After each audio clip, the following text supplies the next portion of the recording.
What would you do to keep on living? What price would you pay? What would you be willing to sacrifice? Is this a little too intense for a tabletop RPG video? Maybe. But as the great Colorado-born philosopher Eric Cartman once said, whatever I do what I want. Hello, my name is Matt, and welcome to My Hidden Nerdy Side, a channel created by a nerd who doesn't have many nerdy friends, and so I must rant to you. And today we're creating an original villain you can steal, modify, and plop into your tabletop RPG games. So picture this. It's near the beginning of your new campaign and your players have been traveling for days toward their next destination when they come across a shady looking town. The streets are narrow and dirty, most of the torchlights are unlit, and wherever they go, the eyes of the people on the street casually glance in their direction and follow their movements. Your players have entered the town of Kestrin, a settlement notorious for its reputation as a safe haven for criminals. Many of its people look thin and gaunt due to lack of proper nourishment, and seem to travel quietly, either alone or in a small gang, which makes the first character to catch your player's eyes stick out, since he's plump, loud, and followed by well-armored guards, as he barks out orders and watches one of his men bang a notice on the town's public bounty board. This man is the Lord of Kestrin, and he will see your players are unlike the regular citizens of Kestrin, and so he'll offer your party a job. You see, a series of mysterious disappearances have been occurring around Kestrin for months. Now, bad things happening in Kestrin isn't a surprise, it's a town of criminals after all, and all the missing people were known criminals. But yesterday, the Lord's daughter, a seemingly innocent girl, also went missing, and so the Lord is offering a generous reward for anyone who can find his daughter and bring the killer to justice. Because the nobility only caring after one of their own are in danger? Typical. But the reward is incredible, especially for a low-leveled party, and so they accept, and the noble tells your players to head to the Probation Pub, where criminals gather to drink and find jobs for hire. Now, your players may skulk around first to get a lay of the land, to do some shopping, or anything else they desire, but they'll likely end up at the Probation Pub and see the environment inside the establishment doesn't mirror the rest of Kestrin, for inside, it's a grand old time. People are slinging back shots and ale, playing various dice games, feasting on red-hot abyssal chicken wings, and betting on bare-knuckle fights in the corner of the bar. And yet, despite all the insanity, there is someone who stands out from the crowd. A woman with long cherry-scented hair decked out in lavish silks and jewels. She's got a chicken wing in one hand and a mug of ale in the other, and she's cracking crass but funny jokes with the patrons. And before your players can even think about where to begin, a waitress comes over and delivers a line of whiskey shots, compliments of the human woman, whose name they discover to be Rasni Omara. As the shots are delivered, one of the fights in the corner of the room concludes, and Rasni is delivered a payment on a bet she's won, and then she donates the entirety of her winnings to a waitress as a tip. And as the confident and boisterous Rasni waves your players over to have a nice chat, what your players have not realized is they're about to have a sit-down with a Rakshasa in disguise. A Rakshasa that is behind the killings. But wait, let's take a step back. What is a Rakshasa? Well, Rakshasas actually stem from Hindu mythology and were known usually as evil, intelligent, shape-shifting demons that often opposed the gods, ate the flesh of men, haunted cemeteries, and even sucked cows dry of their milk. Now, you don't see too much milk drinking in their fantasy RPG interpretations, although please, if you have any milk drinking encounter ideas, put them in the comments below. But the shapeshifting, manipulating, intelligence, and flesh feasting are all common elements you'll find in any tabletop RPG variation of the Rakshasa. So giving them abilities that bring out these elements will help your Rakshasa shine. They're also usually portrayed as being quite powerful creatures, but how that's portrayed is entirely up to you. For example, in D&D 5e, they are completely immune to non-magical weapons and spells 6th level or lower, which makes them not only dangerous, but also the creature most capable of performing your classic villain monologue. I mean, your players can interrupt a monologue if they can't do shit to the monologuer, so go ahead, write your monologue. You've earned it, kid. But whichever system's Rakshasa you end up using, homebrewing some sort of immunity mechanic will make this villain's quest that much better, but we'll get into why later. Also in D&D, they have paws that bend backwards, which really isn't important, but it's a cool detail that people will remember, which is why adding flavor details like this is always something to consider when crafting your own characters. Hey, maybe we should ask Greg. Which one's Greg again? The one with a scrotum hanging from his chin. Oh, right. That guy was nuts. However, even though popular portrayals of the Rakshasa usually take on a tiger-humanoid hybrid form, Rakshasas aren't solely limited to a feline appearance. For example, this Pathfinder rendition takes on a more reptilian form. Basically, choose any animal hybrid form you like and go nuts. But anyways, for this video, we're going to use the D&D 5e lore as a starting off point. But in the future, I'm open to creating videos on creatures from any system, and constructing said videos so the encounters, villains, and stories can be plopped into most fantasy tabletop RPGs. So if you want me to make a video based on a creature from your preferred system, toss it in the comments below. But for now, let's look at the D&D 5e Rakshasa lore, because there are a few things that stick out to me. One is, they are devils who take on the Rakshasa form by performing a dark ritual to free their essence from their fiendish bodies, and this allows them to escape hell and roam the material plane, aka Earth. Why they wish to do so varies on the Rakshasa, but many Rakshasas typically have a desire to munch on that sweet, sweet humanoid meat. They also usually enjoy partaking in evil schemes, typically leading to power and influence. And finally, Rakshasas really want to avoid death on Earth, for it would lead to them returning to Hell, the one place they tried so hard to leave. And I mean, can you blame them? Have you ever been to Hell? Not for me.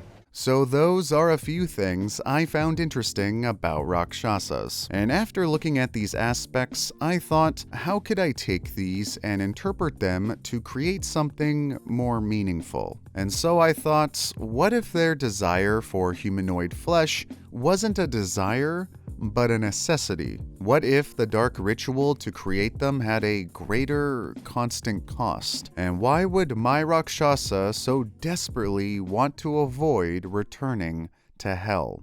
Well, we'll get into that, but for now, let's jump back into the game scenario. Rasni has just invited your players to come and have a drink, and will command her servants to fetch some chairs so your players can sit. But what will be noteworthy about Rasni's servants is that they're young kids, no older than 12. But anyways, your players will join Rasni, and she will be very friendly toward them, offering them food, drink, and a variety of additional vices you can choose to add for flavor. Now, if questioned about her forwardness, Rasni will simply say she's celebrating because she just finalized a contract that will cause her business to flourish, and Rasni is quite a successful merchant. Now, what the business is doesn't matter, but making her line of work something your players are interested in, such as weapons, armor, spell scrolls, or what have you, is a great way to get your players to further engage with Rasni. Because during this conversation, we have two goals. The first is to propel your players forward in their assigned quest, which will happen once your players feel comfortable around Rasni. But the second is to get your players to form an idea about Rasni and form a connection. So there's no need to rush their conversation. Roleplay, have fun, and showcase who Rasni is. But who is Rasni? Well, what your players will see is she's rich, well-spoken, if a bit brazen and crass, but fun, friendly, carefree, and clearly enjoys partaking in simple pleasures, which will become apparent as she hands your players drinks, orders them food, offers them chances to fight for money in the pub, and anything else you deem necessary. Of course, this is only Rasni on the surface, and what lies underneath is a tragedy your players will have to discover. But after you've had your roleplay fun, Rasni will talk to your players, ask what they're doing in town, and whatever else you need to do to get your players to reveal they were hired to find the one responsible for the disappearances in Kestrin. And as soon as your players reveal said information, Rasni will offer her assistance by giving your players some potential places to start their investigation. Now, this will seem like some casual information your players got by engaging in your world, which it is. But we, the Game Masters, know Rasni is actually the killer and is giving your players false leads to get them off the scent. But why did Rasni kill these people? Well, my reason was, after Rasni performed the dark ritual to become a Rakshasa and entered the world of the living, she discovered there was an unforeseen side effect. And this side effect is Rasni's body needs to feast on a fairly consistent amount of humanoid flesh. What's worse is there's no set schedule. Randomly, her body will crave a sacrifice, and if it isn't acted upon quickly, she risks going back to hell. Now, there's more to it than that, but we'll get there.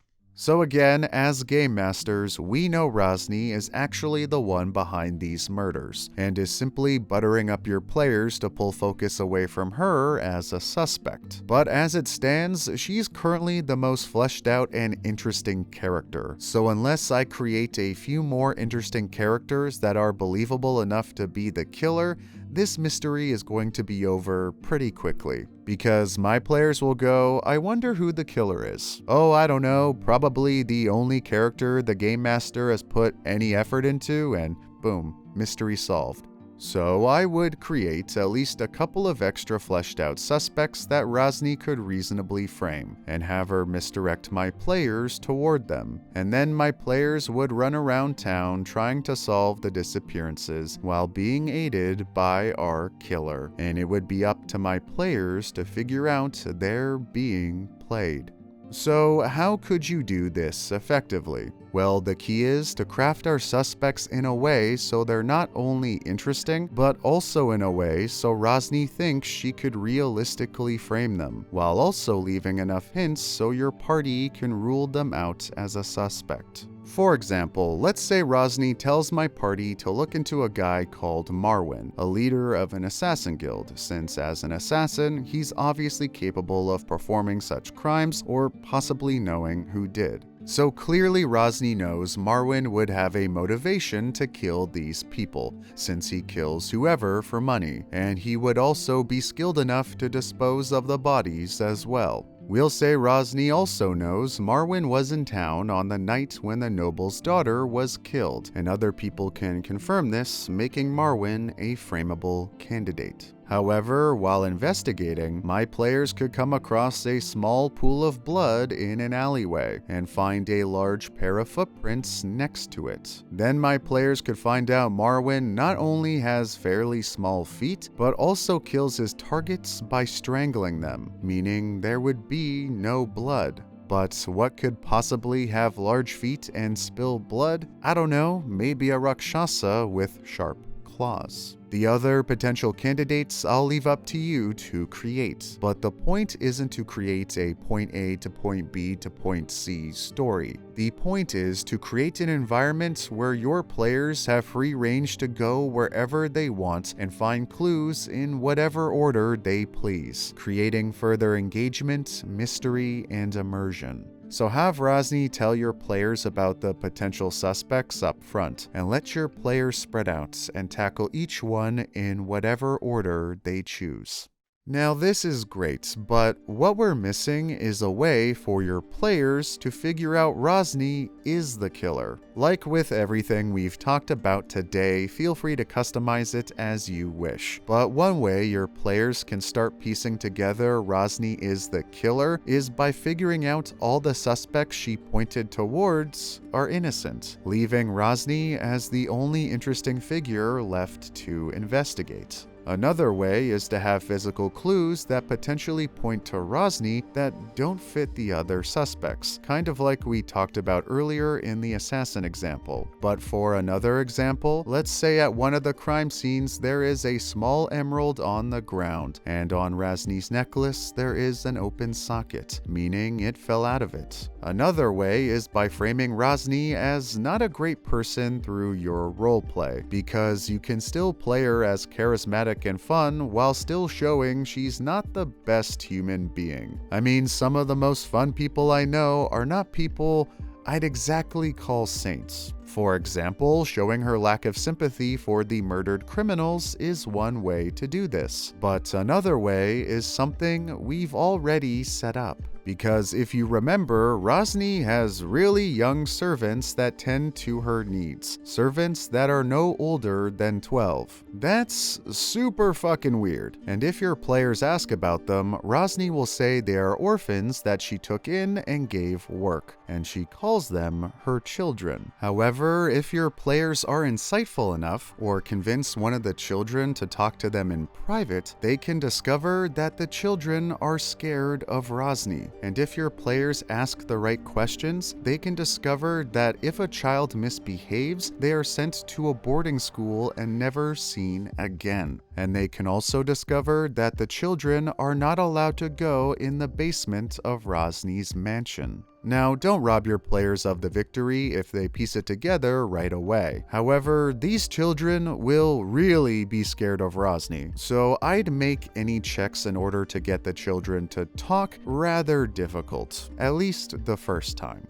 And finally, of course, my players can visit Rasni's house and discover a dungeon in the basement Rasni uses to keep her future meals in. So, subtly giving hints Rasni is the killer isn't that difficult, but what does take a bit more finesse is organically revealing her backstory. And now you might be thinking, well, what is her backstory? Where to begin? Ah, yes. Hey there, I'm recording this actually a few days after the initial recording because as I was editing, I realized that while aiming to achieve my goal of creating a truly tragic villain, I may have achieved it too well. Now, I stand by my work, and I would run this villain as is at my table, because I have an understanding with my players that we can get into some real shit from time to time. But how Rasni's backstory can manifest can get quite real, and I understand some people don't want that in their games, and that's totally fine, and you shouldn't force it on your players if they don't want it. So I'm just here to say, if you want to exclude Rasni's backstory, this quest still works. You can make her a more typical tiger lady that eats people because she likes to, manipulates your players, and yada yada yada. But if you're looking for a true tearjerker and your players are okay with that vibe, well, here you go.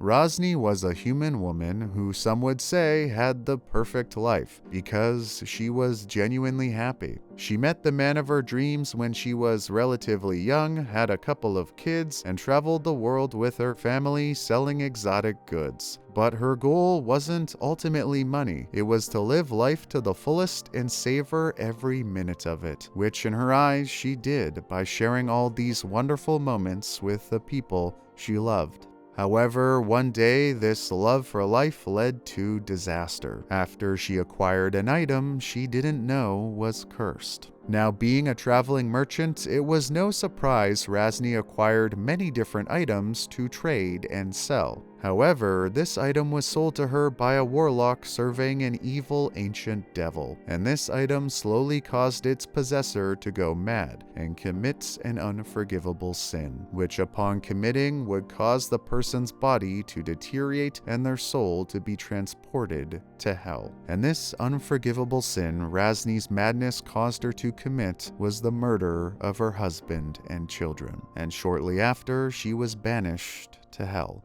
Yeah, that's right, we started with a scrotum joke, and now we're here, so... Saddle up, partner.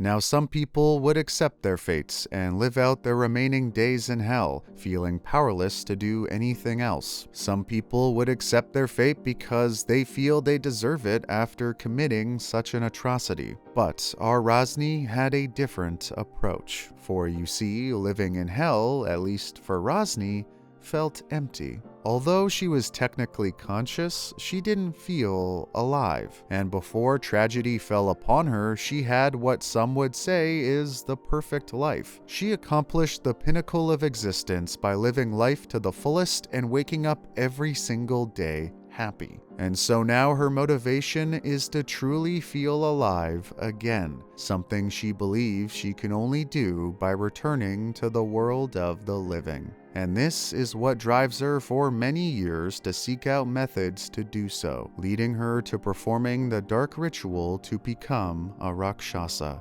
Rasni successfully performs the ritual and returns to Earth, not to serve some dark lord or become the leader of a crime syndicate, but just so she can feel alive once again. However, there was an unforeseen side effect of the dark ritual, something she didn't know until it was too late, which we already mentioned. She needs to feast on a consistent flow of humanoid flesh or go back to hell. And so Rasni was left with a choice: return to hell with her dignity or continue to achieve what she desired for so long at the cost of others. Now, maybe the Rasni that existed before she got her hands on the cursed item would have just gone back to hell. But remember, the Rasni we're currently dealing with has a few screws loose and murdered her family, which then further broke her mind and fed into her madness. And now her passion for living life to the fullest is more than a simple desire. It's an unyielding obsession. And so killing a humanoid now and then no longer seems out of character.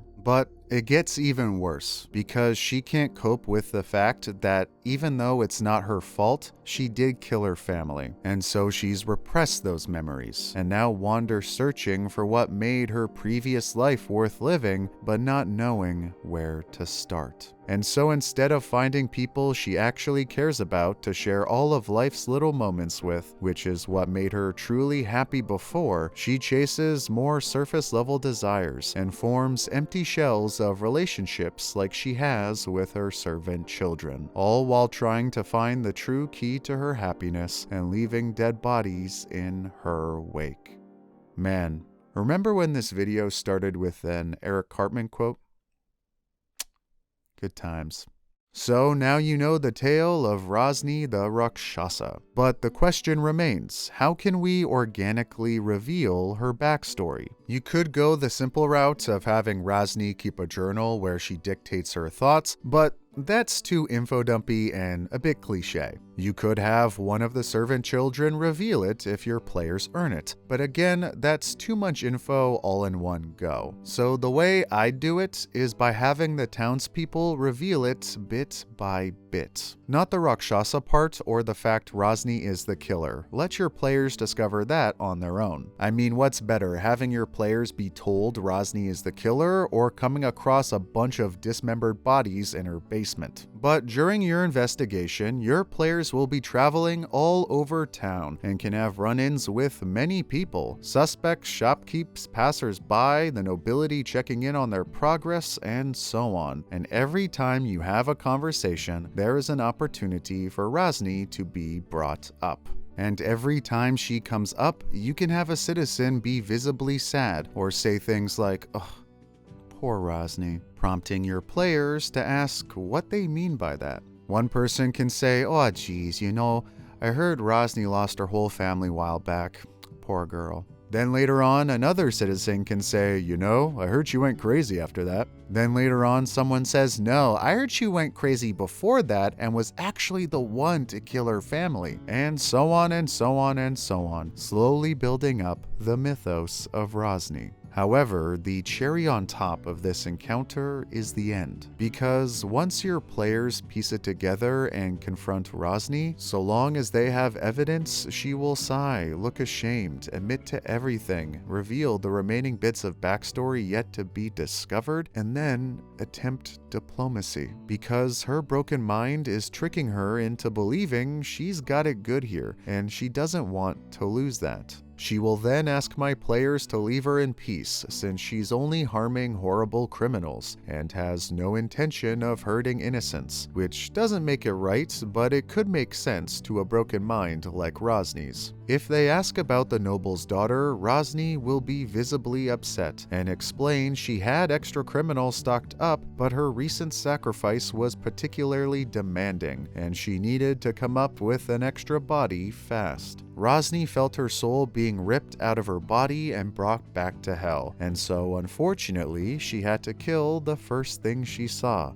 which was the noble's daughter. But Rasni will promise to do everything in her power to make sure that doesn't happen again.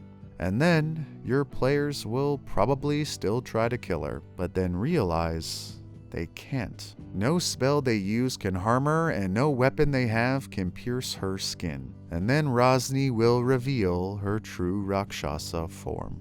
Now, you could have her fight the players, however, my Rasni wouldn't want to kill or even fight the players because that's not her style. They didn't do anything wrong except try and stop a killer. And remember, Rasni is only interested in killing those she deems as bad people. And so your players will simply have to watch as Rasni assumes a different disguise and walks away scot-free to start a new life elsewhere. Now, it doesn't have to be this way, of course. Players' decisions can always mix stuff up.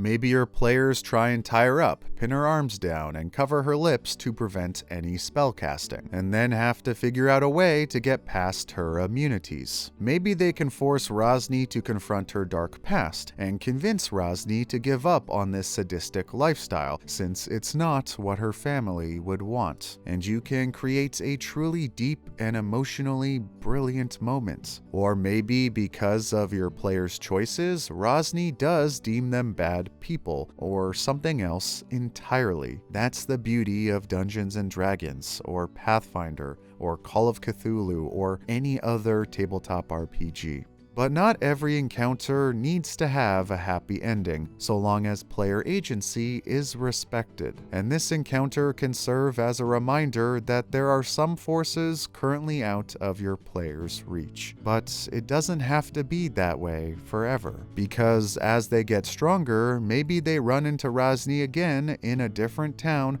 under similar circumstances. And this time they'll be strong enough to finally best what they couldn't before. So I hope you enjoyed this villain, and feel free to use Rasni in your upcoming tabletop RPG games. And, as always, thanks for watching and indulging my hidden nerdy side.